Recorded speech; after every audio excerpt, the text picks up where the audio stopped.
እንኳን ለቅዱስ ዮሐንስ ወንጌላዊ ወልደ ነጎድጓድ ወርሃዊ የመታሰቢያ በዓል በሰላም አደረሳችሁ።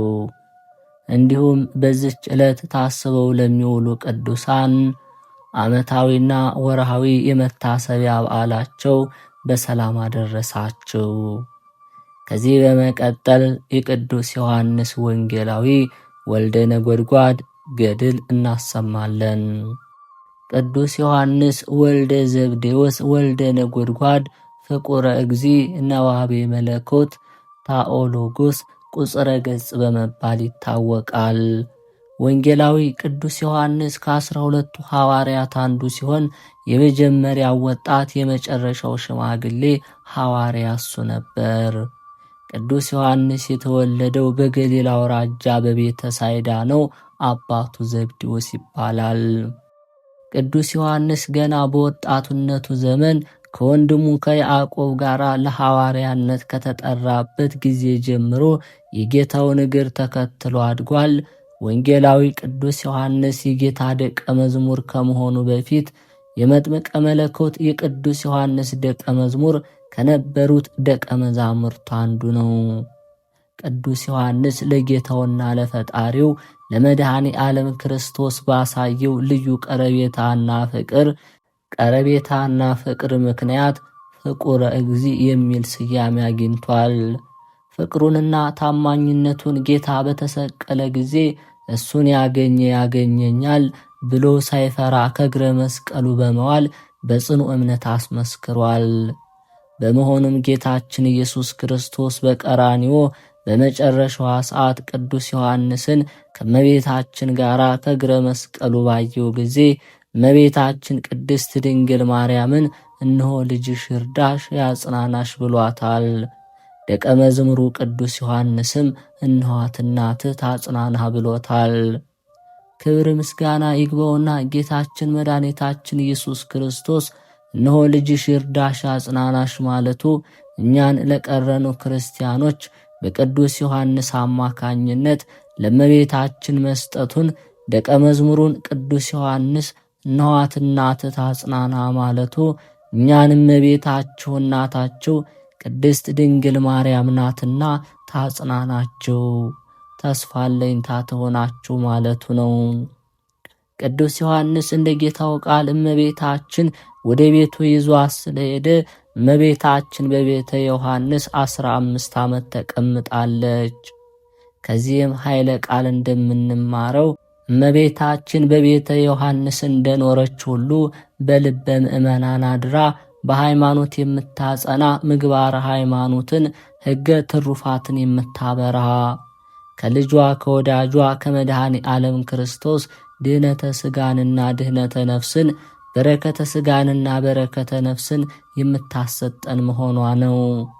ቅዱስ ዮሐንስ የጌታ ትንሣኤ በተነገረ ጊዜ ቅዱስ ጴጥሮስን ቀድሞ ከመቃብር ክርስቶስ ከጎለጎታ እንዲገኝ ያደረገው የፍቅሩ ጽናት የቅዱስ ዮሐንስ የድንግልና ሕይወትም ረቂቁን ምስጢረ መለኮት ወይም ምስጢረ ሥላሴ ለማየት አስችሎታል። ምስጢረ ሥጋዌን አስተካክሎ አደላድሎ በመጻፍ አምልቶ አስፍቶ አስተምሯል። የፍቅረ እግዚአብሔርና የፍቅረ ቢጽን ጠቃሚነት በስፋት የጻፈ ቅዱስ ዮሐንስ ነው። ቅዱስ ዮሐንስ ረቂቁን ምስጢር አጉልቶ አምልቶ አስፍቶ ያስተማረ በመሆኑ ቤተ ክርስቲያን እንዲህ እያለች ተወድሰዋለች።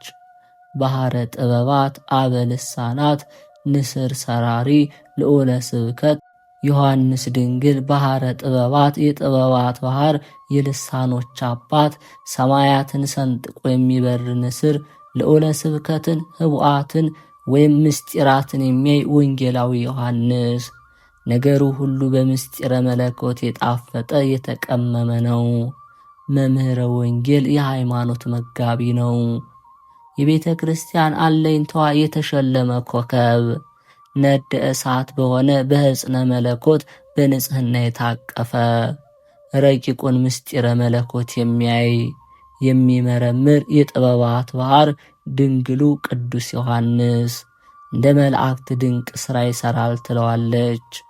ቅዱስ ዮሐንስ በስሙ የሚጠራውን አራተኛውን ወንጌለ ክርስቶስ ሕዝብንና አሕዛብን ፍጡርና ፈጣሪን በብቃት ያገለገለ ታላቅ ሐዋርያ ነው። ስለ ሥጋዊ ሕይወቱ ፍጻሜ ጌታ እስክመጣ ድረስ ይኖር ዘንድ ብወድስ ምን አግዱህ ብሎ ለቅዱስ ጴጥሮስ በነገረው መሠረት አልሞተም፣ በክብር ከቅዱሳን ጋር በአንድነት አለ እንጂ። መታሰቢያው ወር በገባ በ4 ነው።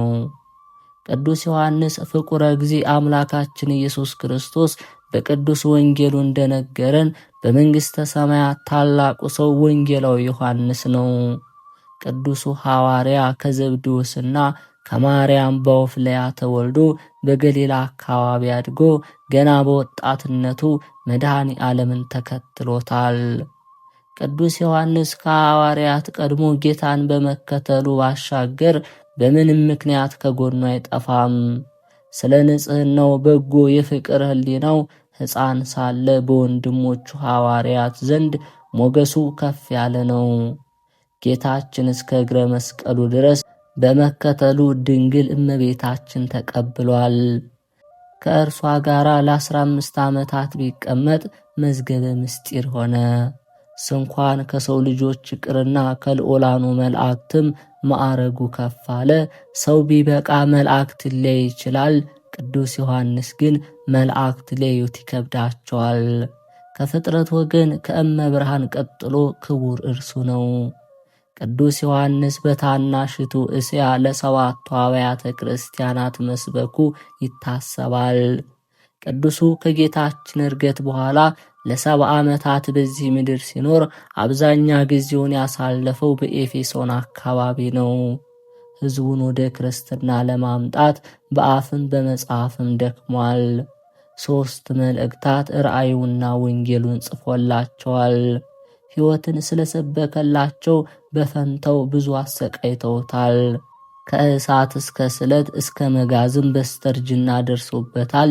እርሱ ግን በትዕግስቱ ገንዘብ አድርጓቸዋል። ቅዱሱ በኤፌሶን። ይህቺ ኤፌሶን የሚሏት ሀገር መገኛዋ በቀድሞዋ ታናሽ እስያ አሁን ቱርክ አካባቢ ሲሆን ብዙ ሐዋርያት አስተምሮባታል። ያም ሆኖ የሚፈለገውን ያህል ለውጥ ያመጣች አልነበረችምና ቅዱስ ዮሐንስ ሊሄድ ተነሳ። ከደቀ መዛሙርቱ መካከልም ቅዱስ አብሮኮሮስን ከ72ቱ አርድእት የሆነውን አስከትሎ እየጸለዩ በመርከብ ላይ ተሳፈሩ። ሐዋርያት አበው መከረኞች ናቸውና ማዕበል ተነሳባቸው። በጥቂት አፍታም መርከባቸው በማዕበሉ ተበታተነች። ቅዱስ አብሮኮሮስ በስባሬ ላይ ተሳፍሮ ወደ አንዲት ደሴት ደረሰ። ግን ከንጹሑ መምህሩ ቅዱስ ዮሐንስ ተለይቷልና ለቀሰ። ፍቁረ እግዚእ ግን ያለ ምግብና ያለ ውሃ ማዕበለ ባሕር እያማታው ለ40 ቀናት ቆየ። እርሱ በፈጣሪው ፍቅር የተመሰጠ ነበርና አለመመገቡ አልጎዳውም። በ40 ቀን ግን ደቀ መዛሙርቱ ወዳሉበት ደሴት ማዕበሉ አደረሰው። ሁለቱ ቅዱሳን ተፈላልገው ተገናኙ። እጅግም ደስ ብሏቸው ፈጣሪን አመሰገኑ። አምላካቸው ወደዚች ደሴት ያመጣቸው በጥበቡ ነውና ሲዘዋወሩ 2 ነገር አስተዋሉ። የደሴቷ ሁሉም ነዋሪ የሚያመልኩት ጣዖት ነው። አብዛኞቹ ልዑላን ወይም የቤተ መንግሥት ሁላጆች ናቸው። ሮምና የሚሏት አንዲት ሴት ደግሞ እነዚህን ሁሉ እየመገበች ታስተዳድራለች። ቅዱሳኑ በቦታው በቀጥታ ትምህርተ ወንጌል ቢናገሩ እንደማይቀበሏቸው ስለተረዱ ሌላ ፈሊጥን አሰቡ። እንዳሰቡትም ወደ እመቤት ሮምና ሄደው በባርነት ተቀጠሩ። ለእርሷም ድሮ የአባትሽ ባሮች የነበርን እኛንን ስላሏት 2ቱን ቅዱሳት እሳት አንዳጅና ገንዳ ጣቢ ያደረገቻቸው። ለሰማይ ለምድሩ የከበዱ እነዚህ ቅዱሳን የካዱትን ይመልሱ ዘንድ በባርነት ግፍን ተቀበሉ። የመከር ወይም የማሳመኛ ጊዜ ሲደርስም አንዳች አጋጣሚ ተፈጠረ። ቅዱስ ዮሐንስና አብሮኮሮስ ወደ መታጠቢያ ቤቱ ሲገቡ ሰይጣን በውስጥ ኖሮ ደንግጧልና እወጣለሁ ብሎ ሲሮጥ የንጉሱን ልጅ ረግጦ ገደለው። ሮምናና የአካባቢው ሰዎች ከበው ሲላቀሱ ቅዱሳኑ ቀረቡ። ሮምና ግን በቁጣ ልትሳለቁ ነው የመጣችሁትን በሚል ቅዱስ ዮሐንስን በጥፊ መታችው። መላእክት እንኳን ቀና ብለው ሊያዩት የሚከብዳቸው ሐዋርያ ይህንን ታገሰ። በጥፊ ወደ መታችው ሴት ቀረብ ብሎ አትዘኝ፣ ልጁ ይነሳል አላትና ጸለየ። ወደ ሞተውም ቀረብ ብሎ በጌታችን ስም አስነሳው። በዚህም ጊዜ ሮምናን ጨምሮ በስፍራው የነበሩ ሰዎች ለቅዱስ ዮሐንስ ሰገዱ። እርሱ ግን ሁሉንም አስነስቶ ትምህርተ ሃይማኖትን፣ ፍቅረ ክርስቶስን ሰበከላቸው። በስመ ሥላሴ አጥምቆ ካህናት ሾሞ ቤተ ክርስቲያን አንጾላቸው ወጥቷል። በኋላም ለሮምናና ለደሴቷ ሰዎች ክታብ ወይም መልእክት ጽፎላቸዋል። ይህችን መልእክት ዛሬ ሁለተኛዋ የዮሐንስ መልእክት ተብላ መጽሐፍ ቅዱስ ውስጥ ትታወቃለች። ቅዱስ ዮሐንስ ቀጥሎ የተጓዘው ወደ ኤፌሶን ነው። በዚች ከተማ የምትመለክ አርጤምስ ወይም አርጢሞስ የሚሏት ጣዖት ነበረች። አርጢሞስ ማለት መልክ የነበራት ትዕቢተኛ ሴት ስትሆን አስማተኛ ባሏ ነው እንድትመለክ ያደረጋት። ቅዱስ ጳውሎስ ብዙ ምዕመናን ከእርሷ እንዲርቁ ማድረግ ችሏል። ጨርሶ ያጠፋት ግን ቅዱስ ዮሐንስ ነው። በየቦታው ብዙ ግፍ ደርሶበታል። በርካታ ተአምራት አድርጓል። ቤተ ጣዖቱንም በተአምራት አፍርሶታል። የፍቅር ሐዋርያ ቤተ ክርስቲያናችን ቅዱስ ዮሐንስን የፍቅር ሐዋርያ ትለዋለች። ለ70 ዘመናት በቆየ ስብከቱ ስለ ፍቅር ብዙ አስተምሯል። ፍቅርም በተግባርም አስተምሯል። በየደቂቃውም ደቂቀ የተፋቀሩ በበይናቲክሙ፣ ልጅ ሆይ እርስ በርሳችሁ ተዋደዱ እያለ ይሰብክ ነበር። በተለይ ደግሞ ከፈጣሪው ከክርስቶስ ጋር የነበረው ፍቅር ፍጹም የተለየ ነው። በዚህም ምክንያት ጌታ ባረገ ጊዜ እንዲህ ብሎታል፣ ለፍጡር ከሚገለጥ ምስጢር ከአንተ የምትሰራው የለኝም። ቀጥሎም በንጹሕ አፍ ስሞታል። ቅዱስ ዮሐንስ ከእመቤታችን ጋር ልዩ ፍቅር ነበረው። እርሷ እንደ ልጇ ስትወደው፣ እርሱ ደግሞ እንደ እናቱ ልብ እስኪነድ ድረስ ይወዳት ነበር። እስከ እግረ መስቀሉ ድረስ ተከትሎ ያገኛት እመቤቱ ናትና። ከዚህ ሁሉ ጸጋና ማዕረግ የመድረሱ ምስጢር ድንግል ናት። ለ15 ዓመታት በጸላሎተ ረድኤቷ ወይም በረዳትነቷ ጥላ ተደግፎ አብሯት ሲኖር ብዙ ተምሯል። ከመላእክትም በላይ ከብሯል። ከንጽሕናዋ በረከት ተካፍሏል። ስለ ድንግል ማርያም ነገረ ማርያም በሚል ድርሰት ሲኖረው የሰኔ ጎልጎታንም የጻፈው እርሱ ነው። ድንግል ባረፈችበት ቀንም ልክ እንደ ልጇ ክርስቶስ እርሷም ስሟ ታቅፈው አርፋለች።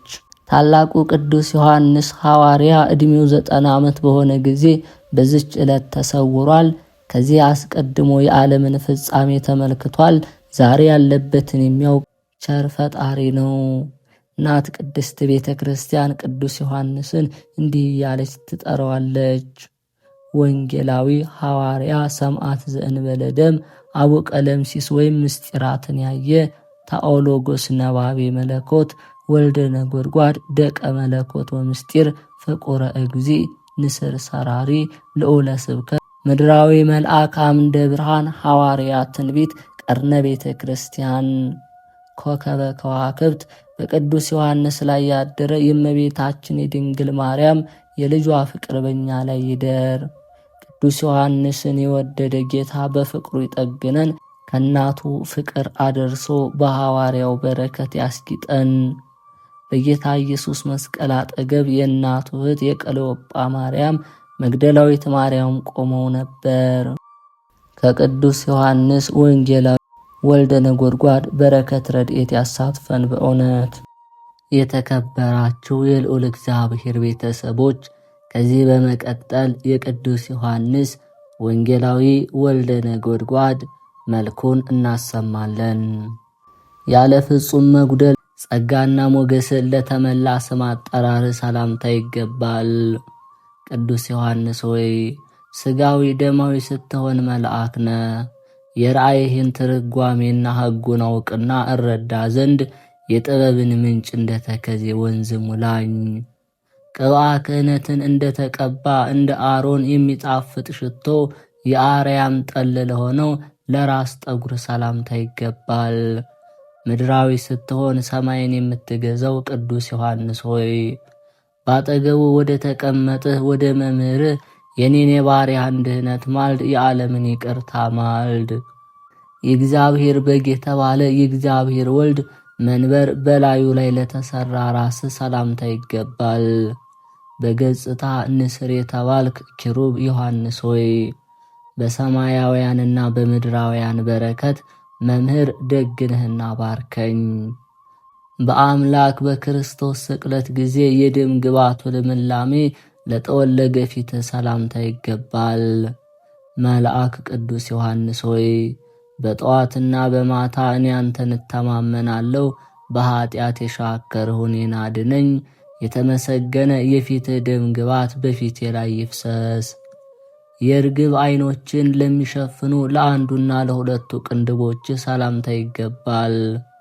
ክርስቶስ የሚወድ ደቀ መዝሙር ዮሐንስ ሆይ የጨለማ ገዢ የሆነ ነፍሳትን የሚያድን የሚያጠምድ ጋኔን ቅንድቦች ያሸነፉ ዘንድ በቅንድቦች ተማጽኛለሁ። በሰባቱ የወርቅ መቅረዞች መካከል መምህር ክርስቶስን ለተመለከቱ ዓይኖች ሰላምታ ይገባል። ነባቤ መለኮት የክህነትና የመንግሥት ግንድና ቅርንጫፍ ዮሐንስ ሆይ ከምስራቅ ምዕራብ እንዲርቅ እንዲሁ የአንተ ጽድቅ የእኔን ኃጢአት ያርቅ። ሰባቱን የነጎድጓድ ነገሮች ሰባቱን አጽርሐ መስቀል ያዳምጡ ዘንድ ለነቁ ጆሮች ሰላምታ ይገባል። ከመላእክት ጋር ስም የሚሆንክ ዮሐንስ ሆይ ጠላቱን እንዳሸነፈ ሰው ከንጽሕና ሳጥንህ የብርሃን መጽሐፍና የተሸሸገ መናን ስጠኝ። ስለ ክርስቶስ ጽፋት መመታት በሐናና በቀያፋ አደባባይ በመመታት በመከራ ለተገዙ ጉንጮች ሰላምታ ይገባል። በእሳት ማንደጃ ቤት ለሮምና የተገዛ ዮሐንስ ሆይ የአንተ ጸሎት ደመናን ተሻገረች የሚል ዜና በልቤ ውስጥ አስርጽ አብቅል። ጣፋጭ ሆነ የአርያም ዕጣንን ላሸተቱ የሥጋ መስኮቶች ለሆኑ አፍንጫዎች ሰላምታ ይገባል። በጥበብ ጎዳናዎች የሄድህ ዮሐንስ ሆይ ከታሰረበት እንዲፈታ ጥጃ እኔንም ከኀጢአት ማሰሪያ ፈታኝ፣ ለአንተም ምርኮ አድርገኝ። በባለሟልነት እንደ ውሃ ምንጭ ለሚፈሳቸው ከንፈሮች ሰላምታ ይገባል። በጌታ ክርስቶስ መሳም በቀለም እንደተነከረ ግምጃ ተነክረዋል ተባርከዋልና። አቡ ቀለምሲስ የተባልክ ቅዱስ ዮሐንስ ሆይ ከተመሰገነው መሥዋዕት ከንፈሬን ታስነካልኝ ዘንድ ና፣ በከንፈሮች አበሳና እርክስና በስቷልና። ዋዕዩ ግለቱ ሳያቃጥለው የመለኮት አፍ ለሳመው አፍ ሰላምታ ይገባል። ፍጥሞ በምትባል ደሴት ምስጢርን ያየ ቅዱስ ዮሐንስ ሆይ የራእይህን ትርጓሜ ማንበብ መተርጎም እችል ዘንድ የአንደበትህን ማኅተብ በእኔ ላይ ፈታልኝ፣ ግለጥልኝ። የአባቶችን ትራፊ ላልበሉ ላላኘኩ እንደ ወተት ነጫጭ ለሆኑ ጥርሶች ሰላምታ ይገባል። የተላከ ሐዋርያና ነቢይ ቅዱስ ዮሐንስ ሆይ ንግግሬ የጣፈጠና ያማረ ይሆን ዘንድ ጨው ንግግርህ አልጫው አንደበቴን ያጣፍጠው። ሁለት መንገዶችን ለሚናገር አንደበትህ ሰላምታ ይገባል። እነዚህም አንዲቷ የሕይወት አንዲቷ የሞት ናቸው። የእውቀት ባሕር የምትዋኝ የቋንቋዎች አባት ቅዱስ ዮሐንስ ሆይ ከነዚህ ከሁለቱ መንገድ ሕይወት በተሰኘችው ውሰደኝ፣ ከአንተ ዘንድ የምመኛት ይህች ናትና። የተመሰገነ ወንጌልን ካስተማሩ ከሦስቱ ወንጌላውያን ይልቅ ነገሩ ልዑል ከፍ ላለ ቃል ሰላምታ ይገባል። የእግዚአብሔር ወዳጅ ብፁዕ ዮሐንስ ሆይ በቃል ትእዛዝ ከኔ ላይ ክፉ ከመከሩ ጠላቶቼን ትበትንልኝ ዘንድ ልመናዬን በፊትህ አደርሳለሁ። ሕይወትን ለሚተነፍስ እስትንፋስ ሰላምታ ይገባል። ዳግመኛም የክህነትን ሥልጣን ለሚሰጥ የእስትንፋስ በረከት ሰላምታ ይገባል። የጥበባት ባሕር መምህር ዮሐንስ ሆይ በሁለተኛ ልደት የተቀበልኩትን የቀድሞ በንፍሃት ያገኘሁት ጸጋዬን በተመሰገነ እስትንፋስ አድሰው። ከማር ከሶከር ይልቅ አነጋገሩ ለሚጣፍጥ የትንቢት ምንጭ ለሆነ ጉሮሮ ሰላምታ ይገባል። አባት ዘብዴዎስን ከነመረቡ ጥለህ የተከተለ ቅዱስ ዮሐንስ ሆይ ሕገ ወንጌልን ለወገኖቹ የምታስተምር የእግዚአብሔር በሥጋ የቅርቡ ዘመዱ ነህና እንደ አማረ ጸንቶ ይኖር ዘንድ እግዚአብሔር ለመረጠው አንገትህ ሰላምታ ይገባል። የጥበብ ጌታ የኢየሱስ ባለሟል የወንጌል ሰባኪ ቅዱስ ዮሐንስ ሆይ አምላክህ በመስቀል ላይ እነኋት እናትህ እንዳለ በመንግሥተ ሰማይ እናትህ ማርያም ካንተ ጋር ናት። ከሰማይ ዙፋን ሳይጎድል የልዑል እግዚአብሔር መቀመጫ ለሆነ ትከሻ ሰላምታ ይገባል።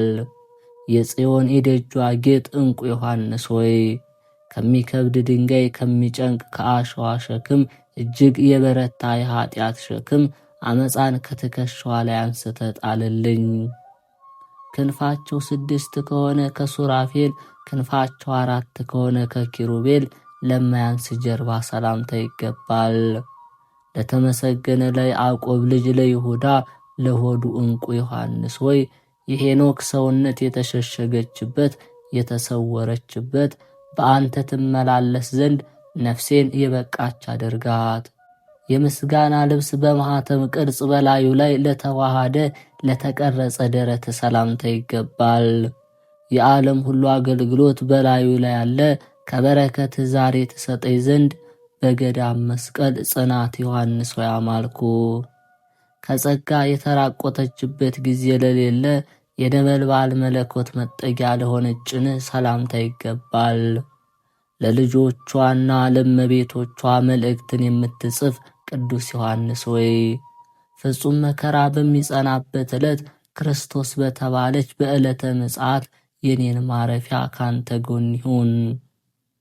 የአይሁድ መምህር ቅዱስ ጳውሎስ የሰላም ምሰሶዎች እንዳለ የሰላም ምሰሶዎች ለሆኑ እጆች ሰላምታ ይገባል።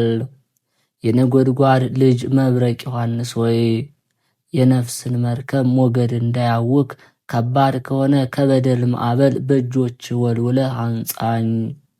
በፍቅረ ቢጽና በፍቅረ እግዚአብሔር በእነዚህ ሁለቱ ኦሪትና ነቢያት ጸንተው ይኖራሉ ብለ ያስተማርህ የገሊላው ዮሐንስ ሆይ ለተመሰገነ ክንድ ሰላምታ ይገባል። ለየዋህ በግ ከተኩላ ታድነኝ ዘንድ እኔን በጸሎት በተዘረጋ ክንድ እማጸናለሁ። በምስጋና አደባባይ ለሚቆሙ የ60 ኃይለኞች ኃይል ላለው ኩርና ሰላምታ ይገባል። እንደ አንበሳ ልብ የተማመነ ጽኑ ዮሐንስ ሆይ በመረብ አስግረው አሳን እንደሚያወጡ በደል ከሞላበት ከዓለም ባህር እኔን አውጣኝ። 10,000 በመልአኩ ክንድ የሆነውን እንደ አንድ ክንድ አድርጎ ለከነዳ ክንድ ሰላምታ ይገባል።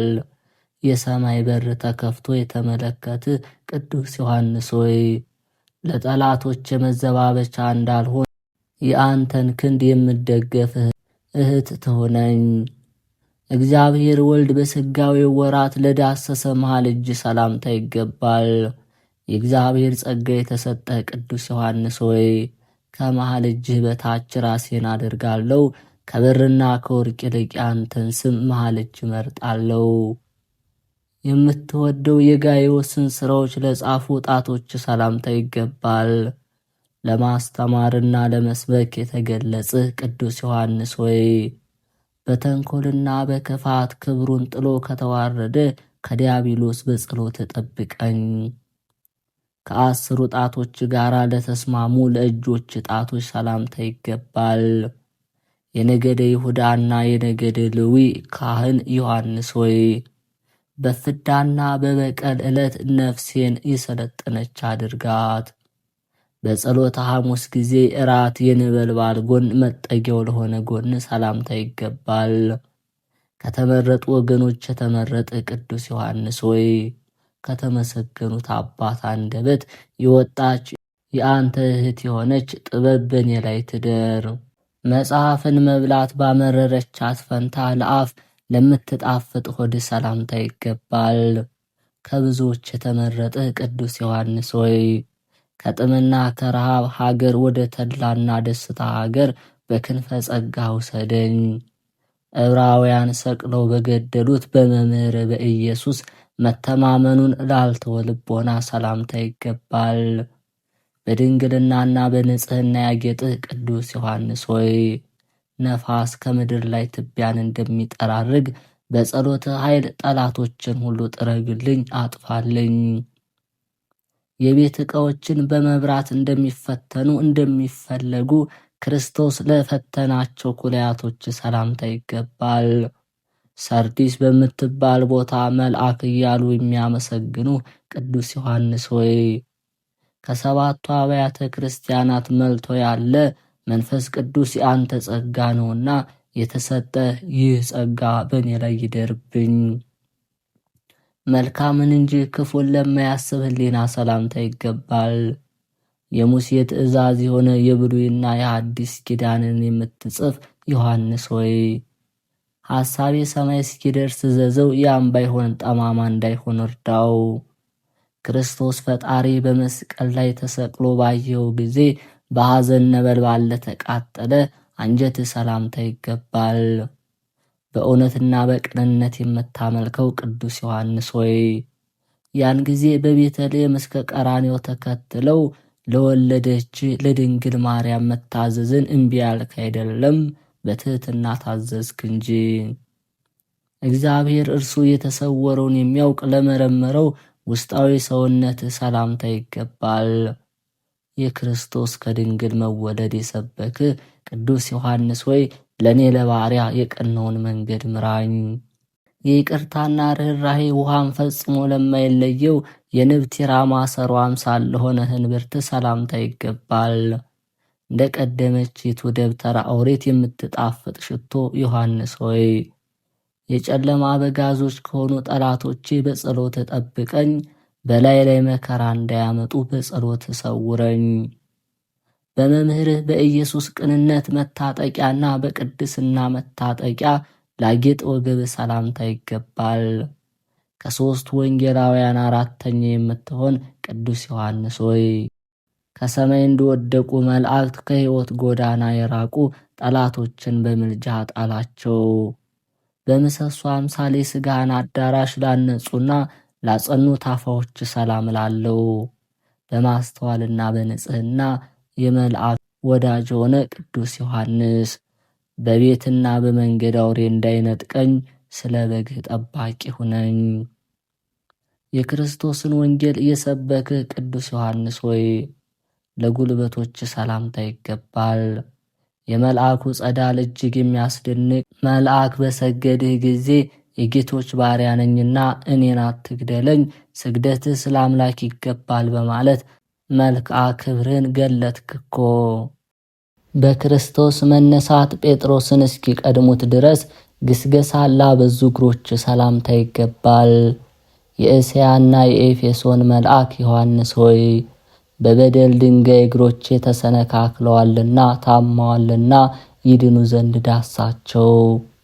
የነጋሲ ወይም የሹም የዳዊትን ቤት ክብር የምትወርስ ቅዱስ ዮሐንስ ሆይ ለተረከዝ ሰላምታ ይገባል።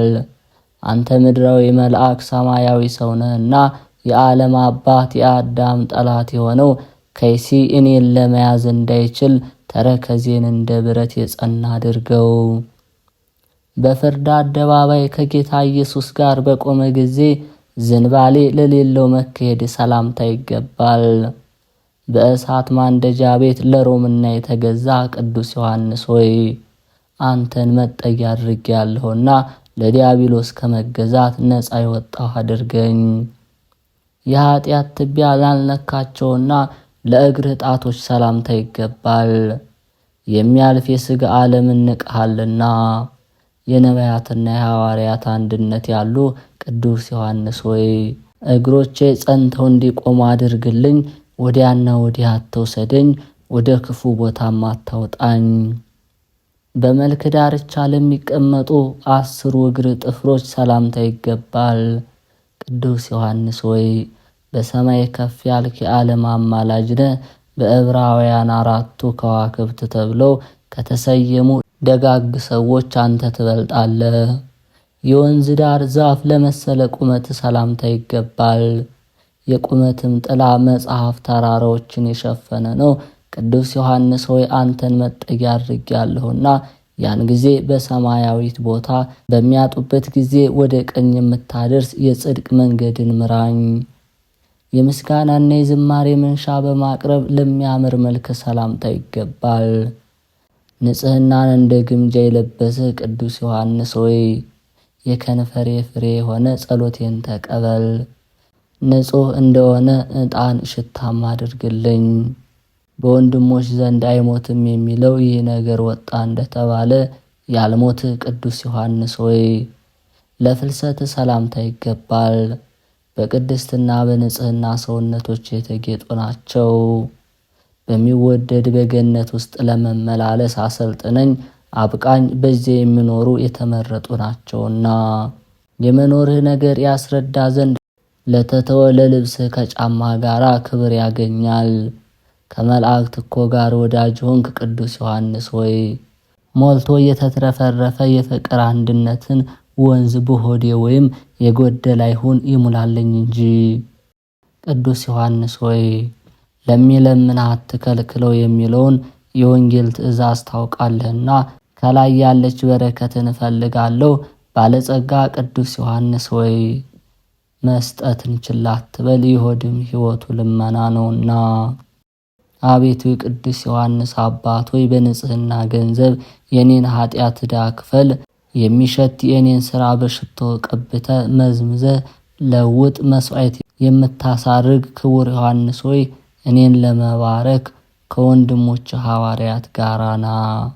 ከቅዱስ ዮሐንስ በረከት ረድኤት ያሳትፈን በእውነት። የተከበራችሁ የልዑል እግዚአብሔር ቤተሰቦች በዚህች ዕለት ታስበው ከሚውሉ ቅዱሳን ወርሃዊ በዓላት መካከል የታላቁ የአባ መቃርስ ወርሃዊ መታሰቢያ በዓል ነው። ከታሪኩም ይህንን እናሰማለን። ይህ የከበረ ቅዱስ መቃርስ በግብፅ ደቡብ መኑፍ ከሚባል አውራጃ ተወለደ። ወላጆቹም ደጎችና እውነተኞች። አባቱ አብርሃምና እናቱም ሳራ ይባላሉ። እናቱም እንደ ኤልሳቤጥና እንደ ሳራ በእግዚአብሔር ትእዛዝ ጸንታ የምትኖር ናት። አባቱም በፈርሃ እግዚአብሔር ሆኖ ንጽሕናውንና ቅድስናውን ጠብቆ ሁል ጊዜ ቤተ ክርስቲያንን በማገልገል ጸንቶ ይኖራል። እግዚአብሔርም በላያቸው በረከቱን አሳድሮ በሥራቸው ሁሉ ከፍ ከፍ አደረጋቸው። ለድሆችም የሚመጸውቱ ለሰው ሁሉ የሚራሩ ናቸው። በጾም በጸሎት ተወስነው እንዲህ ባለ ገደል ሲኖሩ ግን ልጅ አልነበራቸውም። ለአብርሃምም በሌሊት ራእይ ከእግዚአብሔር ዘንድ በልጅ አምሳል ተገለጠለት። በዓለም ሁሉ የሚታወቅ ብዙ መንፈሳውያን ልጆችን የሚወልድ ልጅን ይሰጠው ዘንድ እግዚአብሔር አለው ብሎ አስረዳው። ከዚህ በኋላ ይህንን የከበረ ልጅ መቃርስን እግዚአብሔር ሰጠው። ትርጓሜውም ብፁዕ ማለት ነው። በላዩም እግዚአብሔር ጸጋ አደረበት። ለወላጆቹም ይታዘዝና ያገለግል ነበር። ሊያጋቡትም አሰቡ። እርሱ ግን አይሻም ነበር። ፈቃዳቸውን ይፈጽም ዘንድ ግድ ብለው አጋቡት። ወደ ሙሽራይቱን በገባ ጊዜ ራሱን እንደታመመ ሰው አደረገ። እንዲህም ሆኖ ብዙ ቀን ኖረ። ከዚህ በኋላ አባቱን ተወኝ፣ ወደ ገዳም ልሄድ፣ ከበሽታዬ ጥቂት ጤና ባገኝ አለው። እግዚአብሔርም ወደሚወደው ሥራ ይመራው ዘንድ ሁልጊዜ በጾምና በጸሎት ሆኖ ይለምነው ነበር። ከዚህ በኋላ ወደ አስቄጥስ በረሃ ሄዶ ከበረሃውን በገባ ጊዜ ራእይን አየ። 6 ክንፍ ያለው ኪሩብ እጅና እግሩን ይዞ ወደ ተራራ ላይ እንደሚያወጣና የአስቄጥስን በረሃ ምስራቋን፣ ምዕራቧን የዚያችን በረሃ 4 ማዕዘኗን አሳይቶ እነሆ ይህችን በረሃ መላዋን ላንተና ለልጆችህ ርስት አድርጎ እግዚአብሔር ሰጥቶሃል አለው። ከበረሃውን በተመለሰ ጊዜ ያች ብላቴና ታማ አገኛት። ጥቂት ቀን ወዲያውኑ በድንግልናዋ እንዳለች አረፈች። የክብር ባለቤት እግዚአብሔርንም አመሰገነው። ከጥቂት ቀኖች በኋላ እናትና አባቱ አረፉ። የተውለትንም ገንዘብ በሙሉ ለድሆችና ለጦም አዳሪዎች ሰጠ። የሳይሱር ሰዎች ግን እውነተኛይቱንና ቅድስናውን አይተው ቅስና ሾሙት። ከከተማው ውጭ ቤት ሰሩለት፣ ሥጋውንና ደሙን ይቀበሉ ዘንድ ወደ እርሱ ሄዱ ነበር። በዚያች ሀገርም አንዲት ድንግል ብላቴና ነበረች። ከአንድ ጎልማሳ ጋርም አመንዝራ ጸነሰች። ጎልማሳውም አባትሽ ድንግልናሽን ማን አጠፋው ብሎ ሲጠይቅሽ መቃርስ የሚባለው ባህታዊ ቄስ እርሱ ስለደፈረኝ ነው በይ ብሎ መከራት። ጽንሷን በታወቀ ጊዜ አባቷ ይህንን አሳፋሪ ሥራ በአንቺ ላይ እየሠራብሽ ማን ነው ብሎ ቢጠይቃት እርሷም በአንዲት ቀን መቃርስ ወደሚባለው ቄስ ሄጄ ሳለው በኃይል ይዞኝ ከኔ ጋር ተኛ፣ ስለዚህ ከእርሱ ጸነስኩ ብላ መለሰችለት። ወላጆቿና ቤተሰቦቿን በሰሙ ጊዜ እጅግ ተቆጡ። ከብዙ ሰዎችም ጋር ወደ ቅዱስ መቃርስ ሄደው ይዘው ከበዓቱ አወጡት። እርሱ ግን ምን እንደሆነ አላወቀም። ለመሞት እስኪቃረብም አጽንተው ደበደቡት። እርሱም ኃጢአቴ ምንድናት? እናንተ ያለ ርኅራኄ ትደበድቡኛላችሁ እያለ ይጠይቃቸው ነበር። ከዚህ በኋላ በፍህም የጠቆሩ ገሎችን በአንገቱ ላይ በገመድ አንጠልጥለው ወዲያና ወዲህ እየጎተቱ የልጃችንን ድንግልና ያጠፋ ይህ ነው እያሉ እንደ እብድ በላዩ ጮኹ። በዚያን ጊዜ መላእክት እንደ ሰው ተገልጠው የሚያሰቃዩትን ሰዎች ይህ ተጋዳይ ምን አደረገ አሏቸው። እነርሱም በልጃችን ላይ የኀፍረትን ሥራ እንደሠራ አድርገው መልሰው ነገሯቸው። እነዚያ መላእክትም ይህ ነገር ሐሰት ነው፣ እኛ ይህን ሰው ከታናሽነቱ ጀምሮ እስከዚች ቀን እናውቀዋለን፣ እርሱ የተመረጠ ጻድቅ ሰው ነውና አሏቸው። የታሰረበትንም ፈተው ከላዩ ገሎችን ጣሉ። እነዚያ ክፉዎች ግን ዋስ እስኪሰጠን ድረስ አንለቅም አሉ። እጀ ሥራውንም የሚሸጥለት አንድ ሰው መጣ።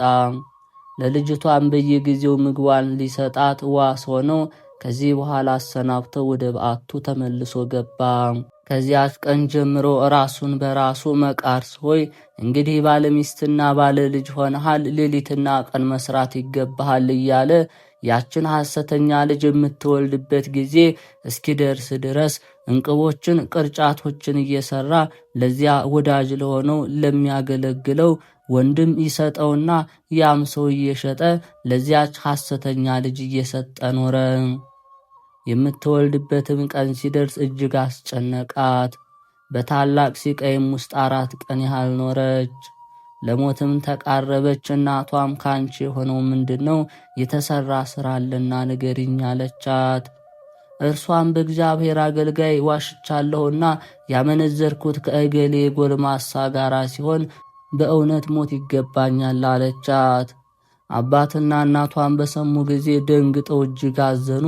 የሀገር ሰዎችም ሁሉም ተሰባሰቡ።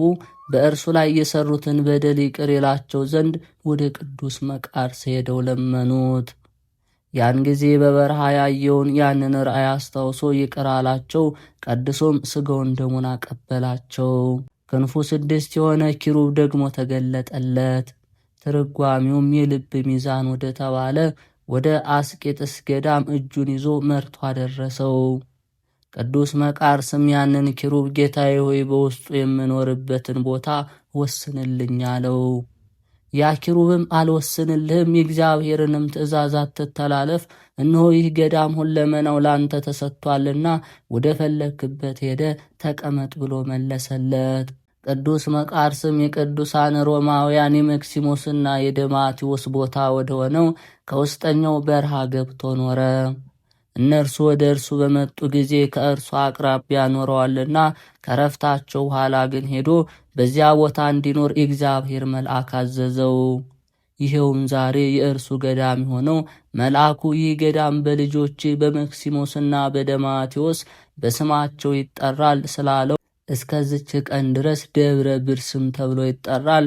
ትርጓሚውም የሮማ ገዳም ማለት ነው። የከበረ አባ መቃርስም ታናሽ በዓትን ሠራ። በውስጧም ሆኖ ያለማቋረጥ በጾም በጸሎት በስግደት በመትጋት ታላቅ ተጋድሎን ተጋደለ። ሰይጣናትም ተገልጠው የሚመጡበትንና በቀን በሌሊት በግልጥ የሚዋጉት ሆኑ። በጾምና በጸሎት ሲጋደል ሰይጣናት እየተዋጉት እረፍትን ስላላገኘ በልቡ አሰበ። በዓለም ሁሉ ሳለው የቅዱስ አባ እንጦንስን ዜና ሰምቻለሁ። የምንኩስናን ሥርዓት ያስተማረኝና ይመራይ ዘንድ ተነስቼ ወደ እርሱ ልሄድ የረከሱ ሰይጣናት የመከሩትን ምክራቸውን እገለብጥ ዘንድ እርሱ ዕውቀትና ማስተዋልን ይሰጠኛልና አለ። ያን ጊዜ ተነስቶ ጸሎት አድርጎ ወደ አረጋዊ አባ አንጦንዮስ ዘንድ እስከሚደርስ ወደ ምስራቅ አቅጣጫ ተጓዘ። አባ አንጦንዮስም ከሩቅ ባየው ጊዜ እነሆ ተንኮል ሸንገላ የሌለበት እስራኤላዊ ያለው በታላቅ ደስታ ተቀብሎ ሳመው። አባት ለልጁ እንደሚገልጥ ሐሳቡን ሁሉ ገለጠለት። ይህ አረጋዊ አባ አንጦንዮስም የመቃርስን ራሱን ስሞ ልጅ ሆይ በዮናዊ ቋንቋ እንደ ስምህ ትርጓሜ አንተ ብፁዕ ትባላለህ። ስራህንና ወደ እኔ መምጣትን ፈጣሪ እግዚአብሔር ገልጦልኛልና ስለዚህ መምጣትን የምጠባበቅ ሆንኩ አለው። ከዚህ በኋላ ለአባ መቃርስ የከበረች ምንኩስናን ሥርዓት ሁሉ አስተማረው። መሰራቱ በሚገባ በብዙ ነገር አጸናው።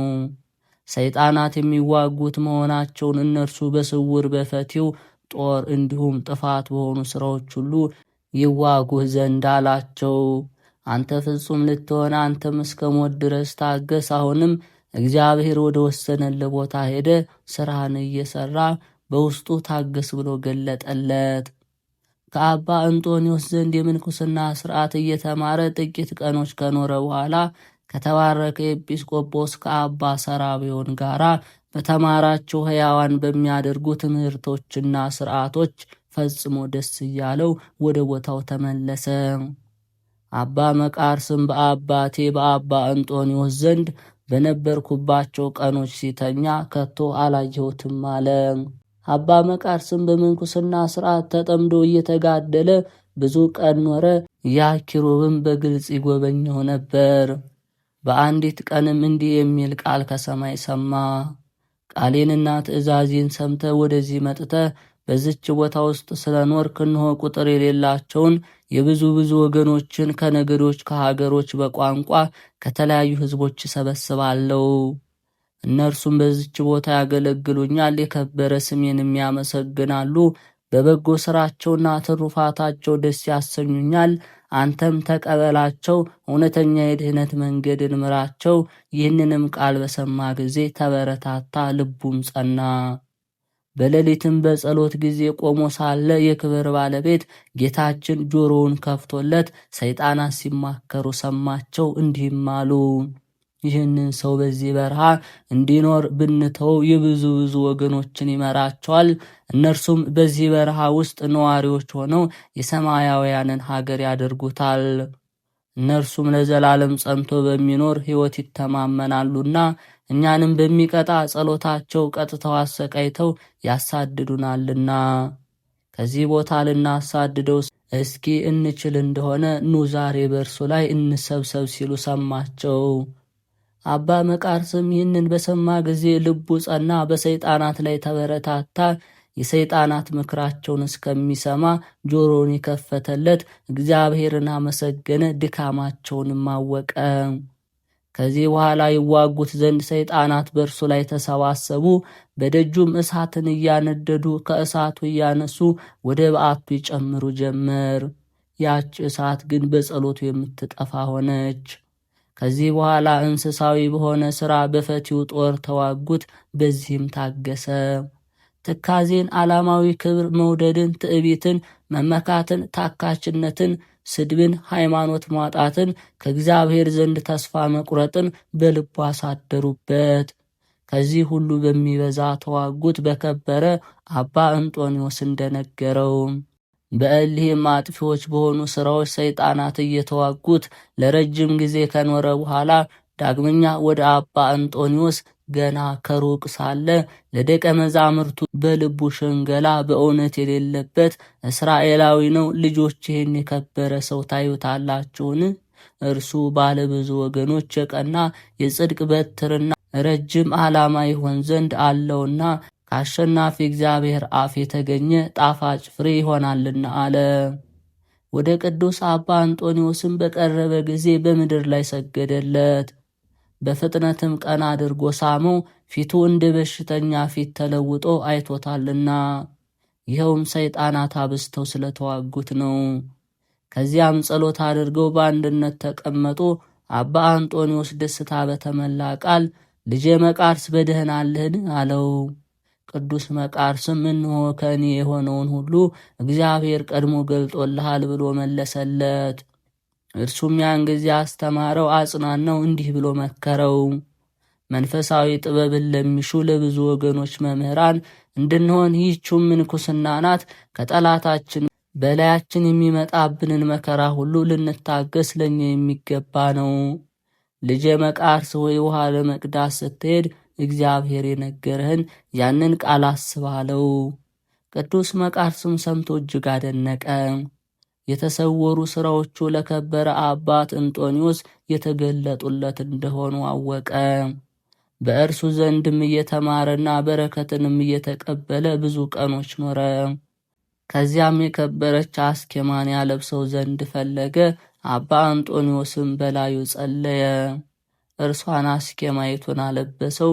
ስለዚህም የከበረ እንጦንዮስ አባት ተባለ። ዳግመኛም ወደዚች ወደ እኔ መምጣትን ቸል አትበል፣ እኔ ከጥቂት ቀኖች በኋላ ወደ እግዚአብሔር እሄዳለሁና አለው።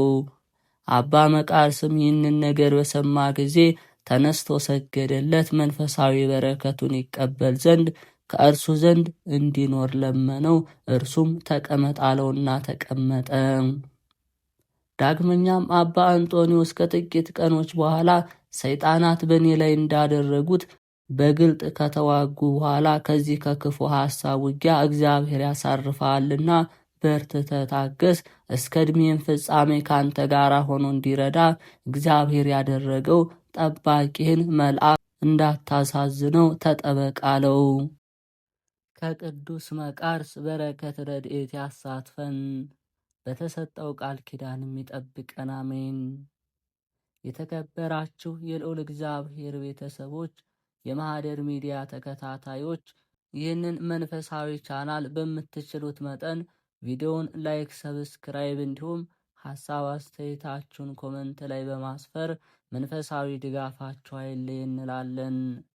ለብዙዎች ሕዝበ ክርስቲያን እየተዳረሰ አይደለምና ከምንሰራው አንጻር እንዴት እንደሚዘጋጅ ታውቃላችሁ። ከሰዓት አንጻር ከተለያዩ ነገሮችና በእግዚአብሔር ስም በምትችሉት መጠን ቪዲዮውን ላይክ በማድረግ እንዲሁም ይሻሻሉ የምትሏቸውን ኮሜንት ላይ እንድትጽፉ እጠይቃለሁ።